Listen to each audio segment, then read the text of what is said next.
Welcome into the crease. Before gamer, someone who needs a lot of mental focus, Dubby has the energy drink supplement for you, but they don't just have energy drink supplements. They have all kinds of other merchandise, shaker bottles, travel bags, gym bags, clothes, workout gear, anything you need. You can get it from Dubby, but they also have hydration mixes. Everything you need, nothing you don't. None of that sugar, multidextrin, no fillers, no additives, no supplements, no colors and artificial colors and flavors or anything like that. It's all natural, all good for you, all healthy. So go check out Dubby. You can use our code to get 10% off. The code is the house call, all caps. Once again, that's the house call, all caps. Or you can use the link in the description of this video to go get you some Dubby and get that dub, baby. Now, we're going to move on to the last division of this segment, and the second division in the West, the Pacific Division. And I'm going to be honest with you, I don't think we need to talk about the one seed in the Pacific. It's wrapped. I don't see a way. Even if the Golden Knights went on a heater, I don't see a way that they get caught. Unless Dallas or Colorado get hot and catch them for number one overall in the West, I don't see how it's going to happen. Yeah, there's three teams in the West that could win the President's Trophy this year. There's only one team in the East that I think is a threat for the President's Trophy at all. It's the Rangers. I mean, no, Rangers and Panthers. I think the Rangers and Panthers got a shot. I mean, they're right there. I mean, they're 75, 76. I like the Rangers. I'm not totally sold on them. Yeah. There's just something about them that I'm just like, you could fall apart. And then you think about teams that, look like they're falling apart at the beginning of the year. The Oilers right now are probably the most polarizing team. Like, they are absolutely playing out of this world. And they're still really, really killing. I mean, they had that 16-game win streak. They just beat us on Saturday in overtime. Yeah, they finally lose. And then they're 7-3 in their last 10. So, I mean, at this point, man, the Edmonton Oilers, I think Vancouver holds on to the one spot. I think it's going to get a lot closer down the stretch than we think. I think they're going to have 100%. It in hand, but it's going to be a lot closer than we think it's going to be. I think the Oilers finish second. I think they leap the Knights 100%. The Knights they've been playing pretty well late. They're 6-3-1 in their last 10. But I just don't think you compete with what Edmonton's got going on right now. The no-block effect is real. That guy has got these guys playing otherworldly since he's come on. I mean, we did a full episode purely on the Oilers because that's how good they've been. You can go check it out on the channel. They are next level right now. And so I got the Oilers finishing second, a lot closer to the Canucks than we thought they would. Then the Knights. And the 4 and 5 spot is really close for me. I think, I'm not sure if Calgary is going to be there. I mean, they always seem to, I call them the Calgary flameouts because they always seem to burn out at the end of the year and never can wrap it up and get that wild card spot or get into the playoffs. The Kraken, I mean, they're close to the Kings. I just don't know if they got enough. I mean, I really feel like the top 4 teams in the Pacific are the top 4 teams in the Pacific at the end of the year. I don't think it changes.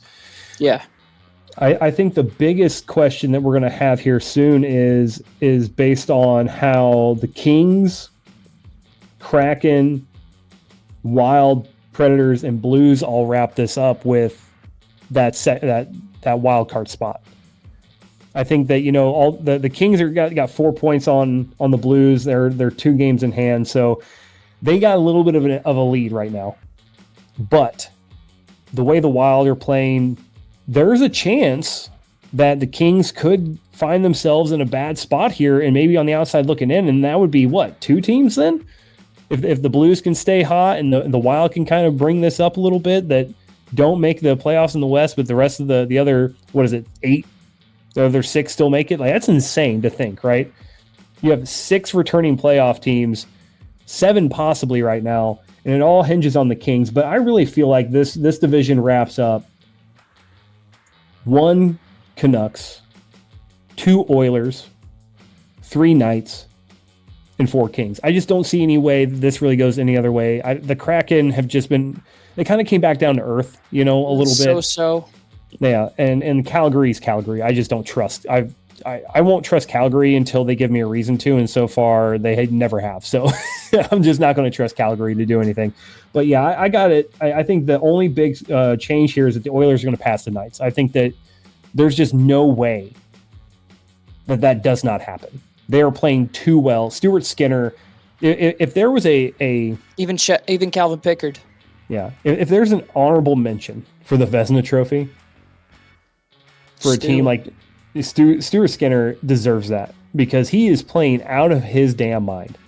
Like nobody thought that he could play the way. I mean, with how Edmonton plays defense, there is no reason that a goalie should be able to have a 900 save percentage or higher. It's just not possible, and I mean because it's just never felt that way. And I still feel like Edmonton needs a defenseman. They need to get somebody. We did give some names in that the Edmonton Jersey's episode. The ideal fit, but I don't see the Coyotes moving him. Yeah, I mean, like I said, you'd have to give up some stuff. The Coyotes are out of the playoffs. I think it's the best chance.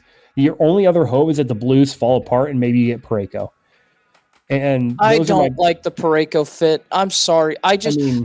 The thing about Parayko, I like his style of play as a defenseman. He's too slow.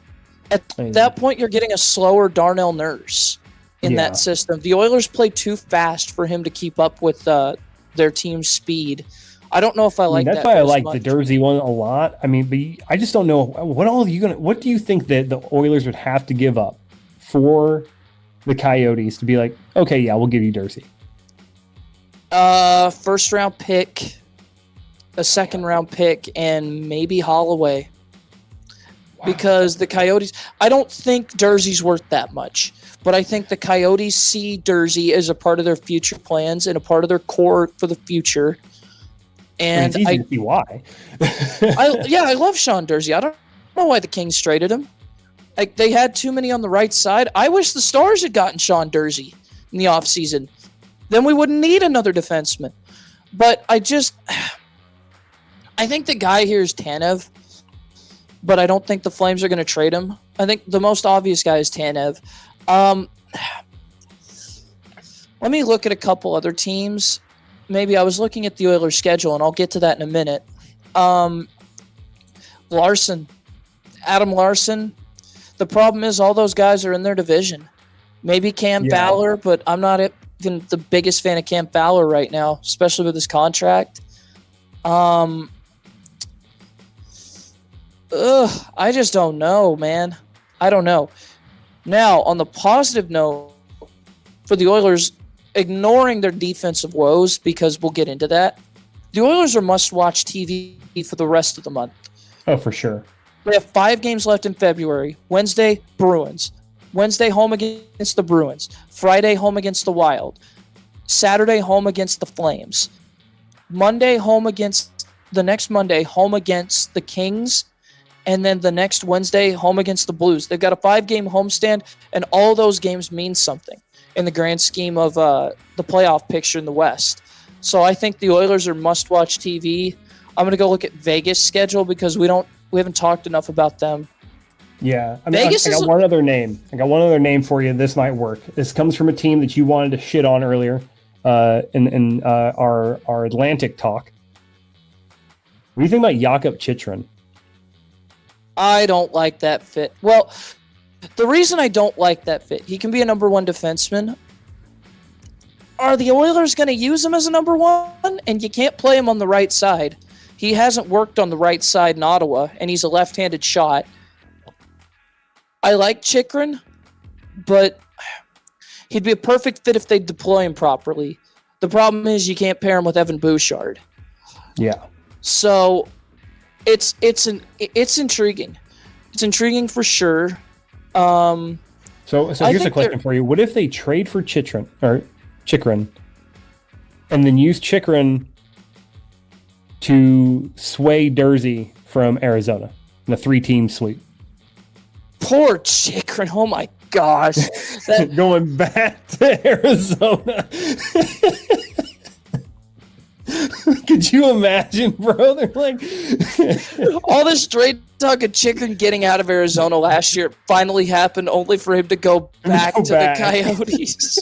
That doesn't happen. I had to bring it up. That's not going to happen, but that's hilarious. That would be hilarious if that happened. And please, for the love of God, make it happen because I need to see it. Oh my God, dude. He would. I think he would retire. I wouldn't blame him. I wouldn't want to go play in that arena either. That's embarrassing. Oh man, it really.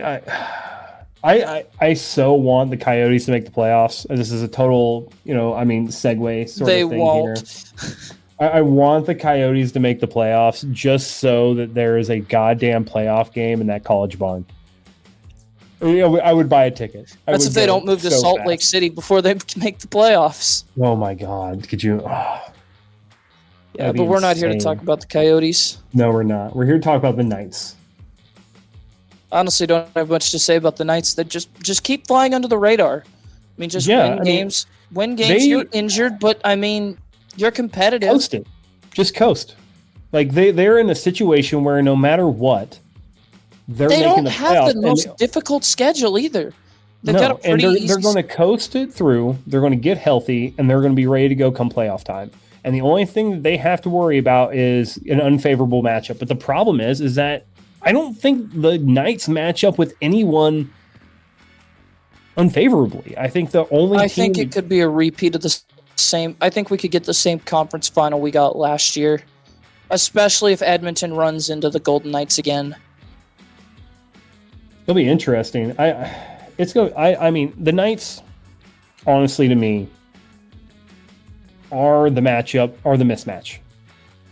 They are the mismatch for everybody else. I don't think the Knights, if healthy, have a mismatch. We're like, I don't really want that one. I mean, there's a couple they would probably prefer over other ones to make their road a little easier, but I don't think, in a best of 7 series, there's a team that they look at and go, we can't beat them. Exactly, because they can roll the forward lines. They can roll. I think there's a team forward lines, and they don't have a true fourth liner on their team. Yeah. They play excellent complementary hockey. They are 4 lines, 3 pairs, and 2 goalies deep. Yeah, so I mean, we're sitting here we're not talking about the.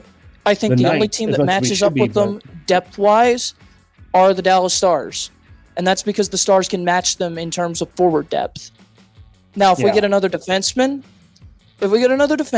then we can match them there. I just think our goaltending isn't good enough. I wouldn't pick us to win that series unless something drastic changes or they're just not as good as they were the year before, which I don't think they are. And that's no slight to them. They just won the Cup. They won the Cup that year. So, I mean, you can't really take that as a slight. They're injured, but honestly, the Knights are very good at just being... If the Knights made their identity, we're just going to quietly mind our own business and get into the playoffs and then ramp it up come playoff time, then they're a tough out. They really Nobody wants to play them. No. And we saw that last year when they absolutely, we thought the Florida Panthers were going to make a series of it, and... No, they got steamrolled. Yeah, they got steamrolled in a way nobody expected. Bad. The Knights might have swept everybody in the East. Yeah, I don't know if there was a team that could have competed with them in their physicality. Their toughest series was against Dallas, and I know people are going to point out the Edmonton series. Dallas pushed them past regulation multiple times in that series. Either way, it's going to be an interesting time coming up because we got the trade deadline coming up on March 8th. We'll touch that on our next episode, as well as give you our playoff predictions. But as of right now, that's all the time we got. That's all we got, man. We gave you our divisional breakdowns. We gave you our top 3 enforcers, fictional draft, and give you all the insights on all the divisions, how we see them playing out down the road as the season winds down to its final days. Be sure to like, comment, and subscribe on all of the Crease offerings on YouTube, as well as all of the other House Call channels on YouTube. You can check those channels out on the YouTube channel for the Crease. You can also go to see all of our House Call content on Facebook, Instagram, TikTok, Twitter, YouTube, and Spotify. Be sure to like, comment, subscribe, share the content, help this community grow, and be sure to check out all of our affiliates on our website. That is at www.thehousecall.com.